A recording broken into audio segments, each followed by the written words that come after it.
تو وہ کیسے پیدا ہوگی؟ عبادت سے وحشت ختم ہو. وحشت سمجھتے ہیں؟ آپ کے ہاں کوئی اجنبی مہمان آ جائے, آپ نہ جان نہ پہچان, اور آ کے بیٹھ جائے, آپ کا دل چاہے گا یار یہ بندہ جلدی جائے, میں اس کی وجہ سے ریزرو ہوں. ہوتا ہے کہ نہیں ہوتا؟ یہ آ کے بیٹھ گیا ہے, کبھی یوں گزارے ہو گیا آپ کا, بھائی یہ جائے گا کب پتہ نہیں, اور اس کی خدمت میں بیٹھنا بھی ہے آپ نے, اٹھ بھی نہیں سکتے, ٹینشن دیتا ہے نا وہ. اس کو کہتے ہیں وحشت. جنگلی جانوروں کو وحشی کہتے ہیں کیونکہ انسان بھی ان سے مانوس نہیں اور وہ بھی انسان سے مانوس نہیں. بلی پالتو جانور ہے, دیکھ کے خوشی ہوتی ہے, واہ بھائی بچے بلی کے کتنے پیارے پیارے سے لگ رہے ہوتے ہیں. مرغی پالتو ہے, لیکن یہاں کوئی گیدڑ آ جائے دیکھ کے اچھا لگے, کتنا کیوٹ گیدڑ لگے گا. شیر آ گیا ہو, کتنا کیوٹ ہو بھائی, ادھر ہی اس کو ادھر ہی رکھو. میں ایک دفعہ ایک صاحب نے شیر پالا ہوا تھا, مجھے لے گئے کیج میں, کہہ رہے نہیں کچھ نہیں کرے گا, کچھ نہیں کرے گا. تو کہتے ہیں مفتی صاحب اس کو آپ پیار کریں, پیار کریں. میں نے کہا میں اس کو پیار کر لوں گا, لیکن رپلائی میں اس نے اگر پیار کیا تو میں افورڈ نہیں کر سکتا. جی پیار محبت آپ ہی کریں اس سے. اگر اس نے بھی پیار کر لیا نا مجھے, ایک بھی کس اس کا مجھے کسی قابل نہیں چھوڑے. تو وحشت ہوتی انسان کو درندوں کو دیکھ کے. اس سے یاد آیا, آج کل مگرمچھ پالنے کا رواج بڑھ رہا ہے, کچھوے پالنے کا رواج بڑھ رہا ہے, اژدہے پالنے کا. یہ غیر مسلموں کے طریقے ہیں. کوئی انسان کے بچے بنو یار, کوئی حلال جانور پالو. یہ وحشتناک جانور ہیں, ان کو دیکھ کے انسان کو وحشت ہوتی ہے, سکون نہیں ملتا. مگرمچھ کوئی پالنے کی چیز ہے؟ کچھوے پالے ہوئے ہیں اور سانپ پالے ہوئے ہیں لوگوں نے. کوئی انسان بنو یار. ہر وہ چیز جو انگریز تو ڈپریشن میں ہے نا, وہ کرے گا کچھ نیا. وہ کہہ رہے یار مرغیاں تو پال کے دیکھ لی, ٹھیک ہے نا, اب کچھ آگے جاؤ. وہ اژدہے پالے گا, وہ بندر پالے گا. آپ بچے پالو, اور کیا پالو, آپ جانور پالنا ہے, حلال جانور پالو. حدیث میں ترغیب ہے اس سے انسان کو فائدہ ہوتا ہے. ابھی دیکھو ہم نے پچھلے سال ایک آدھ مرغی خریدی تھی, آج کیج بھر گیا ہے ہمارا الحمدللہ, اور لائن پہ لگ گئی ہیں مرغیاں. 6-7 انڈے دے کے ایک بیٹھے گی, دوسری بھی پھر بیٹھی نظر آئے گی. ہم نے کہا لے بھائی اس نے بھی اعتکاف کی نیت کر لی ہے, اس کے نیچے انڈے رکھے, تیسری, اور ایک عجیب سکون بھی ملتا ہے دیکھ کے. اب وہ ایک مرغی کے بچے تھوڑے بڑے ہوئے, وہ دوبارہ انڈوں پہ بیٹھ گئی. وہ بچے غصہ کر رہے ہیں ماں پہ, ابے تو کدھر بیٹھ گئی بھائی, ابھی ہمیں ہماری کیئر کرو. وہ بچے ماں کو جا کے ٹھونگ مار رہے ہیں, اماں غصہ کر رہی ہے. پھر ہم نے کیا کیا, اس کو کیج میں بند کر دیا. وہ جو کڑک ہوتی ہے نا جسے کہتے ہیں, وہ انڈوں پہ بیٹھی ہوئی, تو بچے وہ کیج کے قریب جا کے بیٹھے ہوئے ہیں, اور بڑے افسردہ جیسے کسی کے سویم میں آئے ہوئے ہوں, بالکل ایسے پڑے ہوئے ہیں نا. اماں کو کیا ہو گیا؟ اماں کہہ رہی ہے اتنے بڑے گدھے ہو گئے, گھوڑے ہو گئے, ابھی بھی اماں کی گود میں بیٹھے رہو گے. سانپ پال رہے ہیں اور عجیب عجیب چیزیں پال رہے ہیں بھائی. تو کیا کہہ رہا تھا یار, میں بیان کی نا, جہاں سے میں ٹرننگ لیتا ہوں نا پوائنٹ, اس کو پکڑ کے رکھا کریں. تو خیر میں یہ عرض کر رہا تھا, کیا عرض کر رہا تھا میں, بیان تو مجھے یاد ہے کہ کیا ٹاپک تھا, لیکن جو میں نے جہاں سے مڑا تھا نا وہ جگہ, کون نہیں, وہ تو بات, وہ تو مجھے پتا ہے, ٹاپک ہی یہ چل رہا ہے. چلو چھوڑو. ہاں وحشی جانور کی مثال دے رہا تھا. لترضوا عنهم فإن ترضوا عنهم فإن الله لا يرضى عن القوم الفاسقين. اے نبی جب آپ غزوہ تبوک سے واپس پہنچیں گے تو یہ جھوٹی قسمیں اٹھائیں گے تاکہ آپ ان سے راضی ہو جائیں, خوش ہو جائیں. اگر آپ خوش ہو بھی گئے, اللہ پھر بھی خوش بولو نہیں ہوگا. دیکھو یہاں نبی کو خوش کرنے کا ثواب کیوں نہیں مل رہا, کیونکہ یہاں نبی کو خوش کرنے سے مقصد اللہ کو خوش کرنا نہیں ہے. تو قرآن کہہ رہا ہے ایسی خوشی کا مجھے, میں ایسی خوشی پہ خوش نہیں. اور کعب ابن مالک, مرارہ ابن ربی اور ہلال ابن امیہ, ان 3 صحابی نے سچ بول کے نبی کو ناراض کر دیا. منافقین نے جھوٹ بولا نا کہ یہ عذر تھا, یہ عذر تھا, ہم تبوک میں اس لیے نہیں آ سکے, یہ مسائل تھے, یہ مسائل تھے. نبی عالم الغیب نہیں, آپ نے کہا چلو بھائی ایسے ہی ہوگا, آپ خوش ہو گئے, ٹھیک ہے بھائی جاؤ, کوئی سزا نہیں, کچھ بھی نہیں. اللہ نے کہا آپ خوش ہیں, اللہ نہیں خوش ان سے. دوسری طرف منافقین جو مخلص صحابہ تھے 3, کعب ابن مالک, مرارہ ابن ربی, ہلال ابن امیہ, یہ 3 صحابی نے سچ بولا. یا رسول اللہ کوئی عذر نہیں تھا, بس ہم سستی کی وجہ سے پیچھے رہے, کوئی عذر نہیں. جانا چاہیے تھا, ہم پہ فرض تھا, لیکن باغ پک چکے تھے, سب کچھ تیار تھا, پھر بھی نہیں گئے, کوئی عذر نہیں ہے. سچ بولا نا, نبی غضبناک ہو گئے. نبی کیا ہو گئے؟ اس لیے نہیں کہ سچ بولا ہے, اس لیے کہ جب کوئی عذر نہیں تھا تو پیچھے رہنے کا کوئی جواز بنتا نہیں. آپ نے فرمایا قم, جاؤ یہاں سے, حتی یقضی اللہ فیکم, اللہ فیصلہ کرے گا تمہارے بارے میں. 40-50 دن بائیکاٹ ہوا، یہاں تک کہ صحابی کہتے ہیں نبی نے سلام تک کا جواب نہیں دیتے تھے. کیا گزری صحابہ پر، مگر قرآن کہہ رہے ہیں میں کیا تھا ان سے، بولو راضی تھا، کیونکہ مجھے خوش کرنے کے لیے انہوں نے سچ بولا. تو پھر اللہ نے پیغمبر کو بھی راضی کر لیا بعد میں، اور اتنا خوش ہو گئے پیغمبر، فرمایا اللہ نے تمہاری تو. اچھا اور سنیں، اسلام کے عقیدے بتا رہا ہوں کتنے واضح ہیں کہ ہم اسلام کو فالو کسی مدرسے کے کسی بندے کی وجہ سے نہیں کرتے. اور یہ بھی بتا دوں اس ایک بندے کی وجہ سے مدرسوں کو بدنام کرنا کہ مدرسے ایسے ہوتے ہیں یوں ایسے ہوتے ہیں، یہ بھی وہی زیادتی ہے جس کا میں نے بھی تذکرہ کیا. جب حضرت کعب ابن مالک کی توبہ قبول ہوئی تو ان کو خوشخبری پہنچی، وہ نبی کے پاس آئے. آپ صلی اللہ علیہ وسلم کا چہرہ حدیث میں آتا ہے استنار وجہہ کأن وجہہ قطعۃ قمر، ایسے چمک رہا تھا جیسے 14ویں کا چاند. آپ نے کیا فرمایا، ابشر بخیر یوم مر علیک منذ ولدتک امک، اے کعب اس دن کی خوشخبری قبول کرو کہ جس دن سے تمہاری ماں نے تمہیں جنا ہے، آج تک ایسا خوشی کا دن تمہاری زندگی میں نہیں آیا، اس دن کی مبارکباد ہو تمہیں. حضرت کعب مالک نے کیا کہا، امن کا ام من عند اللہ، یہ خوشخبری آپ کی طرف سے یا اللہ کی طرف سے؟ نہیں آ رہی بات. اس فکر میں لگے ہوئے ہیں کہ اللہ راضی ہے کہ نہیں ہے. دیکھو نبی کے راضی ہونے کا تو یقین ہو گیا نا. یہ نہیں سمجھ میں آئے گا، یہ تو آسان کیس نہیں ہے، بہت مشکل کیس ہے.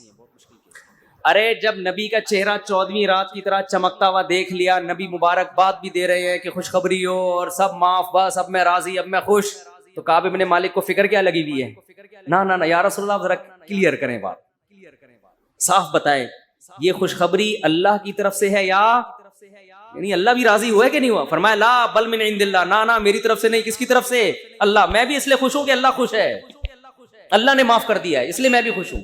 پھر کعب ابن مالک خوش ہوئے ہیں. تو بھائی اسلام میں اصل کون ہے؟ اللہ. تبھی علماء کہتے ہیں کسی سے تنہائیوں میں گناہ ہوا ہو لترضوا عنہ فإن ترضوا عنہ فإن اللہ لا يرضى عن القوم الفاسقین. اے نبی جب آپ غزوہ تبوک سے واپس پہنچیں گے تو یہ جھوٹی قسمیں اٹھائیں گے تاکہ آپ ان سے راضی ہو جائیں، خوش ہو جائیں. اگر آپ خوش ہو بھی گئے اللہ پھر بھی خوش بولو نہیں ہوگا. دیکھو یہاں نبی کو خوش کرنے کا ثواب کیوں نہیں مل رہا؟ کیونکہ یہاں نبی کو خوش کرنے سے مقصد اللہ کو خوش کرنا نہیں ہے. تو قرآن کہہ رہے ہیں ایسی خوشی کا میں ایسی خوشی پہ خوش نہیں. اور کعب ابن مالک، مرارہ ابن ربی اور ہلال ابن امیہ، ان 3 صحابی نے سچ بول کے نبی کو ناراض کر دیا. منافقین نے جھوٹ بولا نا کہ یہ عذر تھا یہ عذر تھا، ہم تبوک میں اس لیے نہیں آ سکے، یہ مسائل تھے یہ مسائل تھے. نبی عالم الغیب نہیں، آپ نے کہا چلو بھائی ایسے ہی ہوگا، آپ خوش ہو گئے ٹھیک ہے بھائی جاؤ، کوئی سزا نہیں کچھ بھی نہیں. اللہ نے کہا آپ خوش ہیں، اللہ نہیں خوش ان سے. دوسری طرف منافقین جو مخلص صحابہ تھے 3، کعب ابن مالک، مرارہ ابن ربی، ہلال ابن امیہ، یہ 3 صحابی نے سچ بولا. یا رسول اللہ کوئی عذر نہیں تھا، بس ہم سستی کی وجہ سے پیچھے رہے، کوئی عذر نہیں. جانا چاہیے تھا، ہم پہ فرض تھا، لیکن باغ پک چکے تھے، سب کچھ تیار تھا، پھر بھی نہیں گئے، کوئی عذر نہیں ہے. سچ بولا نا، نبی غضبناک ہو گئے. نبی کیا ہو گئے؟ اس لیے نہیں کہ سچ بولا ہے، اس لیے کہ جب کوئی عذر نہیں تھا تو پیچھے رہنے کا کوئی جواز بنتا نہیں. آپ نے فرمایا قم، جاؤ یہاں سے، حتیٰ یقضی اللہ فیکم، اللہ فیصلہ کرے گا تمہارے بارے میں. 40-50 دن بائیکاٹ ہوا، یہاں تک کہ صحابی کہتے ہیں نبی نے سلام تک کا جواب نہیں دیتے تھے. کیا گزری صحابہ پر، مگر قرآن کہہ رہے ہیں میں کیا تھا ان سے، بولو راضی تھا، کیونکہ مجھے خوش کرنے کے لیے انہوں نے سچ بولا. تو پھر اللہ نے پیغمبر کو بھی راضی کر لیا بعد میں، اور اتنا خوش ہو گئے پیغمبر، فرمایا اللہ نے تمہاری تو. اچھا اور سنیں، اسلام کے عقیدے بتا رہا ہوں کتنے واضح ہیں کہ ہم اسلام کو فالو کسی مدرسے کے کسی بندے کی وجہ سے نہیں کرتے. اور یہ بھی بتا دوں اس ایک بندے کی وجہ سے مدرسوں کو بدنام کرنا کہ مدرسے ایسے ہوتے ہیں یوں ایسے ہوتے ہیں، یہ بھی وہی زیادتی ہے جس کا میں نے بھی تذکرہ کیا. جب حضرت کعب ابن مالک کی توبہ قبول ہوئی تو ان کو خوشخبری پہنچی، وہ نبی کے پاس آئے. آپ صلی اللہ علیہ وسلم کا چہرہ حدیث میں آتا ہے استنار وجہہ کأن وجہہ قطعۃ قمر، ایسے چمک رہا تھا جیسے 14ویں کا چاند. آپ نے کیا فرمایا، ابشر بخیر یوم مر علیک منذ ولدتک امک، اے کعب اس دن کی خوشخبری قبول کرو کہ جس دن سے تمہاری ماں نے تمہیں جنا ہے آج تک ایسا خوشی کا دن تمہاری زندگی میں نہیں آیا, اس دن کی مبارکباد ہو تمہیں. حضرت کعب بن مالک نے کیا کہا؟ امن کا ام من عند اللہ, یہ خوشخبری آپ کی طرف سے یا اللہ کی طرف سے؟ نہیں آ رہی بات. اس فکر میں لگے ہوئے ہیں کہ اللہ راضی ہے کہ نہیں ہے. دیکھو نبی کے راضی ہونے کا تو یقین ہو گیا نا. یہ نہیں سمجھ میں آئے گا, یہ تو آسان کیس نہیں ہے, بہت مشکل کیس ہے. ارے جب نبی کا چہرہ 14ویں رات کی طرح چمکتا ہوا دیکھ لیا, نبی مبارکباد بھی دے رہے ہیں کہ خوشخبری ہو اور سب معاف, بس اب میں راضی, اب میں خوش, تو کعب بن مالک کو فکر کیا لگی ہوئی ہے؟ نہ یا رسول اللہ ذرا کلیئر کریں بات, صاف بتائیں یہ خوشخبری اللہ کی طرف سے ہے یا یعنی اللہ بھی راضی ہوا ہے کہ نہیں ہوا؟ فرمایا لا بل من عند اللہ, نہ میری طرف سے نہیں, کس کی طرف سے؟ اللہ. میں بھی اس لیے خوش ہوں کہ اللہ خوش ہے, اللہ نے معاف کر دیا ہے, اس لیے میں بھی خوش ہوں. پھر کعب بن مالک خوش ہوئے ہیں. تو بھائی اسلام میں اصل کون ہے؟ اللہ. تبھی علماء کہتے ہیں کسی سے تنہائیوں میں گناہ ہوا ہو بالفرض, اللہ نہ کرے, تھوڑا سا اللہ کے سامنے گڑ گڑانے کا ذوق پیدا ہو جائے.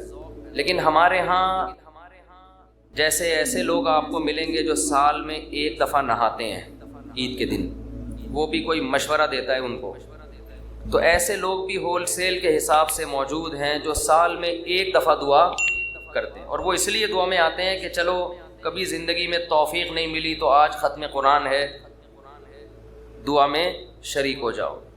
غنیمت ہے, نہ ہونے سے یہ بھی بہتر ہے. لیکن حقیقت یہ ہے کہ جس کو تنہائیوں میں اللہ کے سامنے مانگنے کی عادت کا چسکا لگ گیا, اس کی زندگی بن جاتی. ہر ایک کا اپنا تجزیہ ہوتا ہے نا, بزرگوں کے ارشادات بھی ہوتے ہیں, فلاں بزرگ نے یہ فرمایا, فلاں نے یہ فرمایا, فلاں نے یہ ہوتا ہے نا, ان کے اپنے ذوق ہوتے ہیں. میں بزرگ تو نہیں ہوں لیکن آج کل فرما بہت کچھ رہا ہوں. تو اگر آپ کہہ سکتے ہیں جی میں نے یہ فرمایا, فرمانے پر گورنمنٹ کی طرف سے کوئی پابندی نہیں ہے, اور تجربے انسان شیئر کر سکتا ہے, اس پہ بھی کوئی پابندی نہیں ہے. یہ میں اس لیے کہہ رہا ہوں کہ یہ نہ سمجھے کہ مفتی صاحب بہت بڑے آج کل بزرگ بنے ہوئے ہیں اور آج کل فرمانا بھی شروع کر دیا انہوں نے. فرمودات ہوتے ہیں نا بزرگوں کے. ایک بات خوب اچھی طرح سمجھ لیں کہ دعا سے زیادہ مشکل عبادت میرے علم میں کوئی نہیں ہے. دنیا کا سب سے مشکل کام کیا ہے؟ دعا مانگ. اور دعا سے بڑی عبادت بھی کوئی, بولو نا بھائی, نہیں ہے. مشکل بھی اور سب سے بڑی. بڑی کا مطلب کیا ہے؟ اللہ کا قرب, اللہ سے تعلق, اللہ سے محبت, اللہ اور بندے کا لنک جتنا دعا کے ذریعے بنتا ہے, میرا اپنا تجربہ یہ ہے کہ اتنا کسی اور عبادت سے نہیں, حتیٰ کہ روزے, زکوٰۃ, نماز سے بھی نہیں بنتا. میرا تجربہ ہے, غلط بھی ہو سکتا ہے. ابھی میں نے ارشاد فرمانا بولا تھا نا, ارشاد فرمایا. فرمایا پر تو آپ تھکے ہوئے بھی ہیں, تھوڑا سا چٹکلے بھی سنا دیتا ہوں. فرمایا پہ بہت دفعہ ایک لطیفہ سنا چکا ہوں, نئے لوگ آ جاتے ہیں. ہمارے ایک دوست تبلیغی جماعت میں گئے, کوئی دیہاتی بھی ان کے ساتھ تھے. جب انہوں نے بیان شروع کیا کسی گاؤں میں, تو بیان میں کہنے لگے فرمایا جو آدمی نماز نہیں پڑھتا وہ ایسے ہے جیسے زنا کرنے والا. فرمایا جو آدمی نماز نہیں پڑھتا وہ ایسے جیسے قتل کرنے والا. فرمایا ایسے فرمایا کیا کہہ کے حدیثیں آ رہی ہیں. یہ صاحب کہتے ہیں میں نے سوچا کہ یار یہ حدیثیں آج میں پہلی مرتبہ سن رہا ہوں. فرمایا ہم نے تو کبھی نہیں سنا کہ نبی نے ایسے فرمایا. کہہ رہے میں نے بیان کے بعد اس کو پکڑ لیا کہ یار آج تو نے اتنا کچھ کہا کہ فرمایا. ہم جب کہتے ہیں فرمایا تو مراد نبی نے فرمایا نا. تو یار یہ جو اتنی ساری حدیثیں تو سنا رہا ہے کہ جو نماز نہیں پڑھتا ایسے جیسے قتل کیا, جو نماز نہیں پڑھتا ایسے جیسے زنا کیا, تو کس نے یہ فرمایا؟ کہہ رہے ہم نے فرمایا. کیا کہہ رہے؟ ہم نے فرمایا. ہم نے کہا بھائی یہ تیرے فرمودات کے لیے لوگ یہاں نہیں بیٹھے, کچھ بھی فرما دے تو. لیکن جیسے اس نے کچھ بھی فرما دیا, گورنمنٹ کی طرف سے فرمانے پر پابندی نہیں ہے, لیکن اس نے تو ویسے ہی فرما دیا نا. لیکن میں جو کچھ فرما رہا ہوں اس کے پیچھے ایک تجربہ ہے, ایک لاجک ہے, ایک دلیل ہے, ایسے ہی ہوائی بات نہیں ہے. سب سے زیادہ انسان کو اللہ کے قریب کرنے والی عبادت دعا. سب سے مشکل عبادت بھی کون سی ہے؟ بولو دعا. آپ کہیں گے یار یہ کہاں سے مشکل ہو, روزہ کتنا مشکل ہے, صبح سحری میں اٹھو, سارا دن جو ہے وہ نہ کھاؤ نہ پیو. بہت سے لوگ کہتے ہیں روزے میں اللہ صرف ایک گھونٹ چائے کی اجازت دے دیتا نا. صبح جب سحری کے بعد فجر پڑھ کے 1 گھنٹہ سو کے جب اٹھتے ہیں تو ایسا لگتا ہے جیسے قبر سے کسی مردے کو اکھاڑا جا رہا ہے. عجیب سی حالت ہوتی ہے نا اس وقت. اسی طرح آفس میں پہنچ جاتے ہیں, پھر اگر ایک آدھ گھونٹ چائے پینے کی اجازت ہوتی کیسے فریش ہو جاتے ہیں, لیکن اللہ نے اجازت نہیں دی. تو آپ کہہ سکتے ہیں اتنی مشکل عبادت روزہ, مفتی صاحب کہہ رہے ہیں نہیں دعا مانگنا اس سے بھی زیادہ مشکل.